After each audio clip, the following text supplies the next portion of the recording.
ये इम्पोर्टेंट है, ठीक है ना, ये इम्पोर्टेंट है।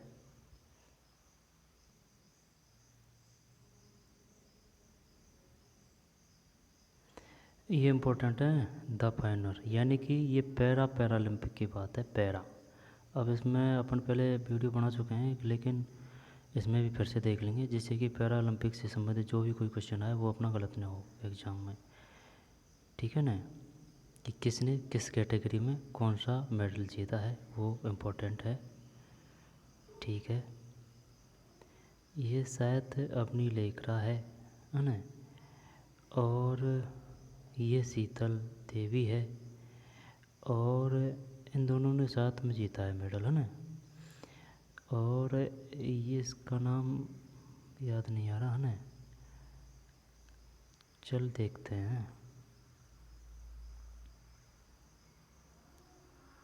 पढ़ लेते हैं फिर देख लेंगे फ़ोटो को।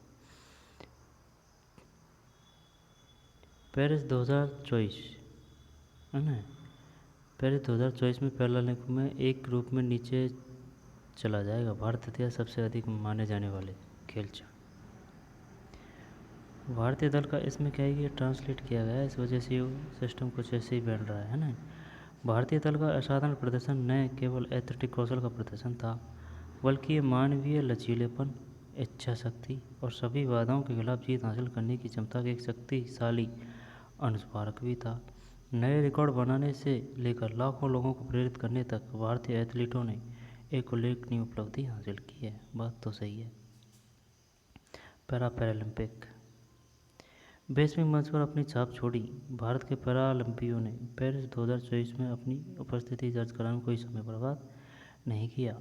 प्रतियोगिता के 12 दिनों में भारत ने 7 स्वर्ण, 9 रजत, 13 कांस्य सहित 29 पदक जीते हैं। यानी कि स्वर्ण तो 7 लिए हैं, 7, ठीक, और 9 रजत है, ठीक, और 13 कांस्य है, यानी कि 7, 9, 13, 7, 9, 13, 7, 9, 13, 7 में 2, 9, 9 सौ 10, 11, 12, 13, है ना। जब 7 ये स्वर्ण है, 9 ये क्या है, रजत, रजत चांदी को बोलते हैं सेकंड नंबर पे, है ना, 9, और कांस्य, ये कांस्य है ना, ये थर्ड नंबर पे, 7, 9, 13। भारत की पदक संख्या पैरालंपिक के भारतीय इतिहास में एक महत्वपूर्ण मील का पत्थर साबित हो सकती है। पैरालंपिक खेलों में भारत का पहला पदक 1972 के खेलों में आया था, जब मुरलीकांत पेटकर ने तैराकी में स्वर्ण पदक जीता था। हाल ही में हुए 2024 खेलों तक भारत ने सभी पैरालंपिक खेलों में 60 पदक जीते, जिसमें सबसे सफल पैरालंपिक अभियान 29 पदकों के साथ पेरिस 2024 खेल रहा है, यानी कि सबसे सफल यही रहा है, ठीक है ना। और कुल दल कितना का गया था, शायद 86 का गया था। और वो मैन था ना ओलंपिक, ये जो उससे पहले का मैन वालों का, उसका सबसे बड़ा दल था भाई, 112 या फिर 115, कुछ 117, इतने सदस्य गए थे उसमें। और उसमें मेडल कितने जीते, 6 मेडल, इसमें 86 और मेडल 29, ठीक है। 2024 खेल रहा है। निशानेबाजी परंपरा के रूप से ओलंपिक और पैरालंपिक दोनों ही, ओलंपिक और पैरालंपिक, ओलंपिक के आगे पैरालंपिक है ना, वो ओलंपिक बड़ी बात है, यही ओलंपिक बड़ी बात है। एक उसमें 6 जीता है, लेकिन कहने का मतलब ये है उसमें जो मंडल भेजा था ना, उसमें ज़्यादा सदस्य थे, 100 से ऊपर थे, 112, 115 कुछ ऐसे थे, और इसमें 86 है, लेकिन 29 मेडल जीत लिया। भारत की सबसे मजबूत आंकड़े। पेरिस में भारत के पैरा शूटरों ने पिछले खेलों में अपना शानदार प्रदर्शन जारी रखा। अपनी लेखरा ये राजस्थान से है, एक ऐसा नाम जो पहले से ही भारतीय पैरालंपिक निशानेबाजी का पर्याय बन चुका था, ने महिलाओं की 10 metre air rifle standing SH1 श्रेणी में स्वर्ण पदक जीता है। ये कैटेगरी पूछ सकता है अगर उसका दिमाग खराब हुआ तो। 10 मीटर तो है ही है, लेकिन कैटेगरी SH1। अवनी का शांत व्यवहार और लेजर केंद्रित एकाग्रता पूरी तरह से प्रदर्शित हुई, क्योंकि वह एक बार फिर पोडियम के शीर्ष पर चढ़ गई। इस जीत ने उन्हें 2 पैरालंपिक चैंपियन बना दिया और दुनिया के शीर्ष निशानेबाजी में उनकी जगह मजबूत कर दी, ठीक है भाई। भारत की शूटिंग की सफलता यहीं खत्म नहीं हुई। मनीष नरवाल ने पुरुषों की 10 मीटर एयर SH1, किसने? मनीष नरवाल। मनीष नरवाल है भाई, ठीक है ना। ये पुरुषों से है, लेकिन ये 10 मीटर है ना। अवनी लेखरा भी 10 मीटर से थी, वो SH, ये भी SH फर्स्ट है और वो भी SH फर्स्ट है, कोई दिक्कत नहीं है। 10 मीटर 10 मीटर नाम रखना है याद, मनीष नरवाल। पिस्टल स्पर्धा में रजत पदक जीता, लेकिन वह स्वर्ण पदक से चूके। उनका प्रदर्शन भारत के वर्चस्व का एक और प्रमाण था। चांदी ले ली भाई, आई बात समझ में, सोने से चूक गए। फिर है प्रेसिडेंट स्पोर्टर रूबीना के साथ फ्रांसीसी महिलाओं की 10 मीटर एयर स्पर्धा में पिस्टल वर्ग में निशानेबाजी में कांस्य पदक जीता रूबीना। पैरालंपिक स्पर्धा में भारत ने कुछ ऐतिहासिक उपलब्धियां हासिल की। पहली बार भारत ने एथलेटिक्स में 17 पदक जीते, जिसमें किसमें जीते 17 पदक? एथलेटिक्स में, ठीक है ना। जिसमें धर्मवीर ने स्वर्ण और प्रवण सूरमा ने पुरुषों की क्लब थ्रो S51 स्पर्धा में रजत पदक जीता। यानी कि भैया देख, सबसे ज़्यादा पदक मिले हैं एथलेट में, ठीक है। जिसमें धर्मवीर ने स्वर्ण जीता है और प्रवण सूरमा ने पुरुषों की क्लब थ्रो F51 स्पर्धा में रजत पदक जीता। धर्मवीर ने 34.92 का नया रिकॉर्ड, एशियाई रिकॉर्ड भी बनाया। इसके बाद प्रवीण कुमार ने ऊंची कूद, ये पूछ लेगा वो, बताइए प्रवीण कुमार संबंधित है ऊंची कूद। T64 चैंपियनशिप जीतकर एशियाई रिकॉर्ड बनाया और भारत को पैरालंपिक में 6ठा स्वर्ण पदक दिलाया। जब ऊंची कूद से संबंधित कौन है? प्रवीण कुमार। किस कैटेगरी में? T64। और क्या लिया है ने? गोल्ड मेडल लिया है भाई, ठीक है ना, ऊंची कूद में। और धर्मवीर ये 34.92 मीटर, जब धर्मवीर ने भी स्वर्ण लिया है भाई, धर्मवीर ने स्वर्ण लिया है। और प्रवण सूरमा ने पुरुषों की क्लब थ्रो F51 स्पर्धा में रजत पदक जीता। प्रवण सूरमा ने, ठीक है ना, F51 स्पर्धा में रजत पदक जीता।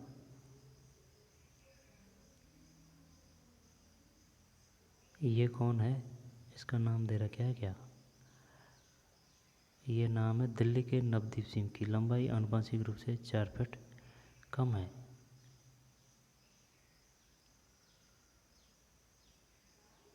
नवदीप सिंह की लंबाई आनुवंशिक रूप से 4 फीट कम है।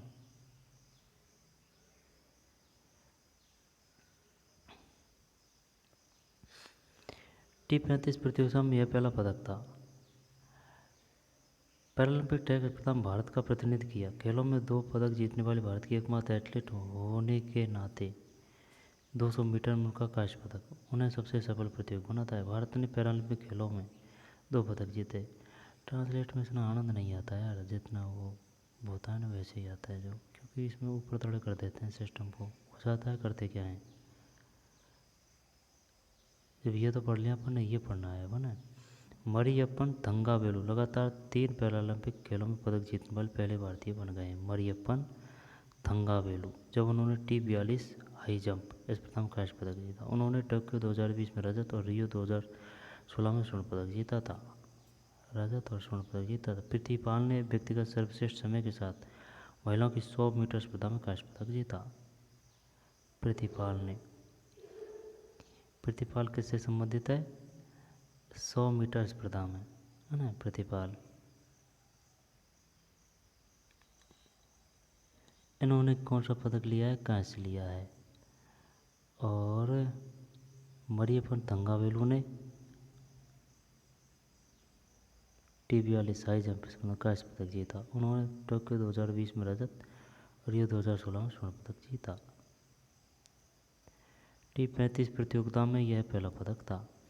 पैरालंपिक ट्रैक स्पर्धा में भारत का प्रतिनिधित्व किया। खेलों में 2 पदक जीतने वाले भारत के एकमात्र एथलीट होने के नाते 200 मीटर में उनका कांस्य पदक उन्हें सफल प्रतियोगी बनाता है। भारत ने पैरालंपिक खेलों में 2 पदक जीते।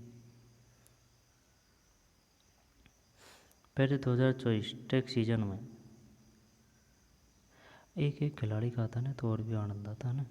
पेरिस 2024 ट्रैक सीजन में 4 खिलाड़ी, इनमें दीप्ति जीवन जी भी शामिल थी, जिन्होंने महिलाओं की 400 मीटर 20 स्पर्धा में कांस्य पदक जीता और पैरालंपिक पदक जीतने वाली बौद्धिक रूप से अक्षम पहली भारतीय एथलीट बन गई। जीतने वाली बौद्धिक रूप से अक्षम पहली भारतीय एथलीट बन गई कौन? जिनमें दीप्ति जीवन जी भी शामिल थी, जिन्होंने महिलाओं की 400 मीटर 20 स्पर्धा में कांस्य पदक जीता। 400 मीटर तीरंदाजी में भी रिकॉर्ड टूटे। रैंकिंग राउंड में बिना हाथ वाली तीरंदाज शीतल देव ने कम समय में रिकॉर्ड तोड़ दिया। विश्व रिकॉर्ड तोड़कर दूसरे स्थान पर आए। हालांकि बाद में उन्होंने राकेश कुमार के साथ मिलकर compound mix team qualifying event में विश्व रिकॉर्ड स्कोर के साथ जीत हासिल की। राकेश के साथ मिलकर शीतल ने 17 साल की उम्र में मिक्स टीम इवेंट में कांस्य पदक जीता और भारत की ओर से सबसे कम उम्र की पदक विजेता बनी। आखिरकार हरविंदर सिंह भारत के पहले पैरालंपिक तीरंदाजी चैंपियन बने।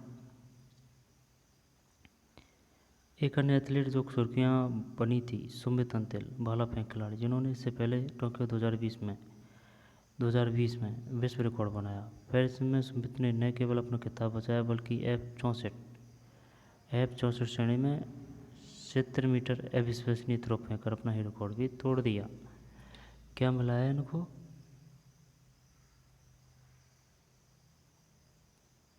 सत्तर मीटर अविश्वसनीय थ्रो में F64 कैटेगरी है ना, फेंकर अपना ही रिकॉर्ड तोड़ दिया। उनके इस प्रदर्शन ने उन्हें लगातार दूसरा पैरालंपिक स्वर्ण दिलाया। भाई किसकी बात है? सुमित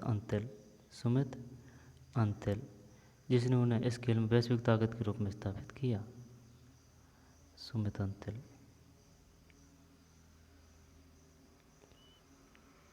ठीक।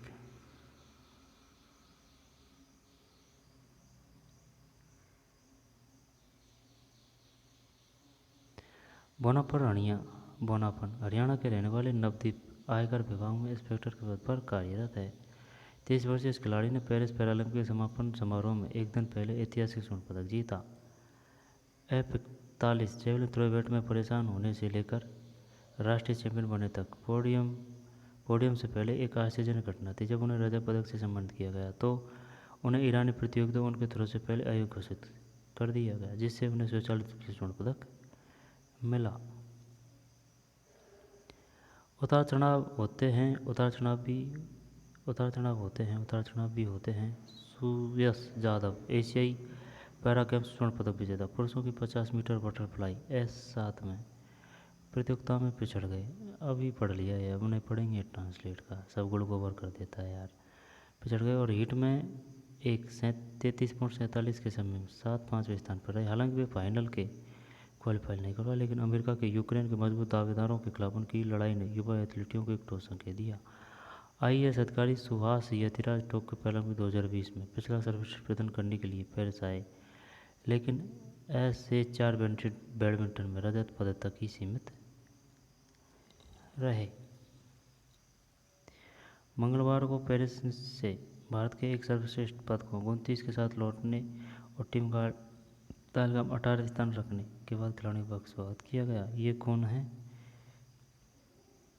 बदलते भारत के प्रति जो धीरे से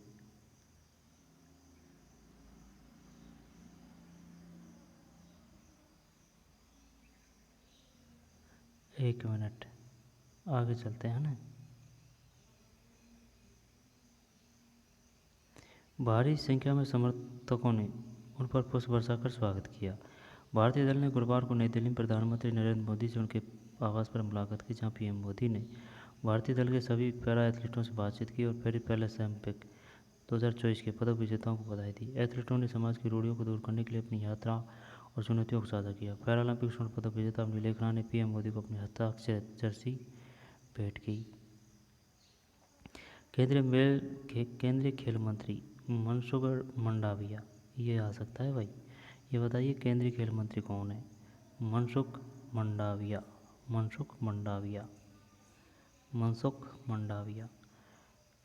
खेलों में स्वर्ण पदक विजेता को 75 लाख, रजत पदक विजेता को 50 लाख और कांस्य पदक विजेता को 30 लाख रुपए का पुरस्कार की घोषणा की तथा एल 2028 अभियान के लिए सरकार की ओर से पूर्ण समर्थन का वचन दिया। 2028 अभियान के लिए यानी कि कैश को मिलेगा 30 और रजत को मिलेगा 50, स्वर्ण को मिलेगा 75। 20 लाख को फर्क है ना, 30 में 20 50 और 50 में फिर 15 जोड़ेंगे तो 65 होगा, 25 है ना। हाँ सही है, 20 और 25 लाख का फर्क है भाई। समर्थन दिया। मंत्री का नाम क्या है? खेल मंत्री मनसुख मंडाविया।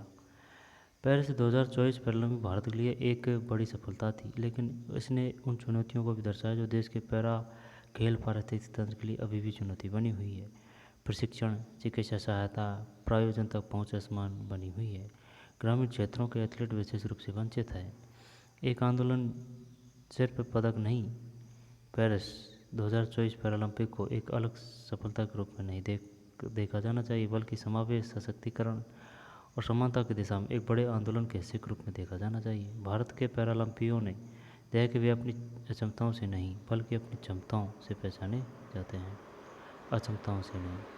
उनकी जीतें बहुत बड़ी है। बदलते भारत का प्रतीक जो धीरे से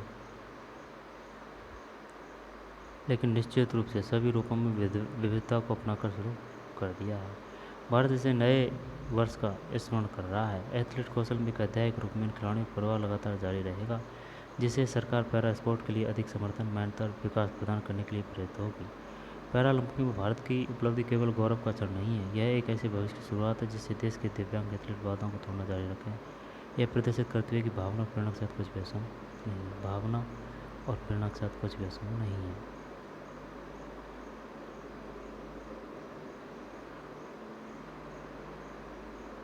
चल छोड़ है ना, फोटो देख लेते हैं।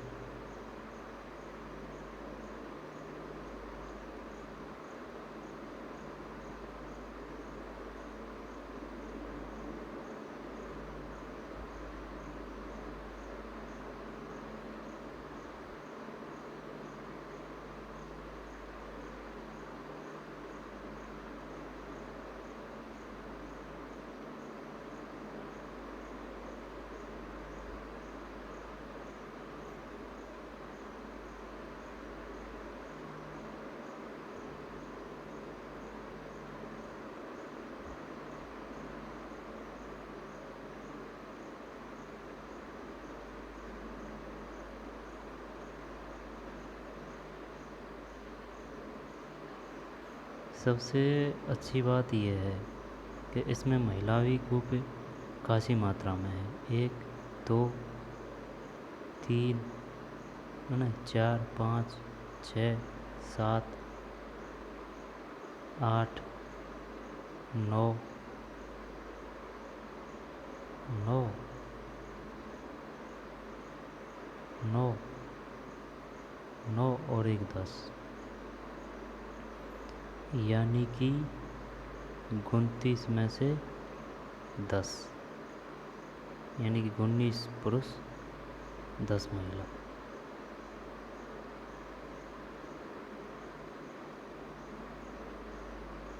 ये शीतल देवी है।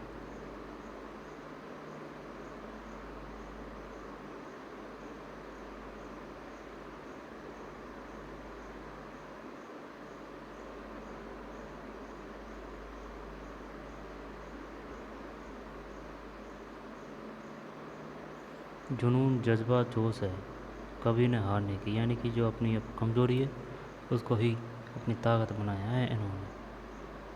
हार के सिलेंडर करने वालों में से नहीं है ये, सभी के लिए प्रेरणा स्रोत है।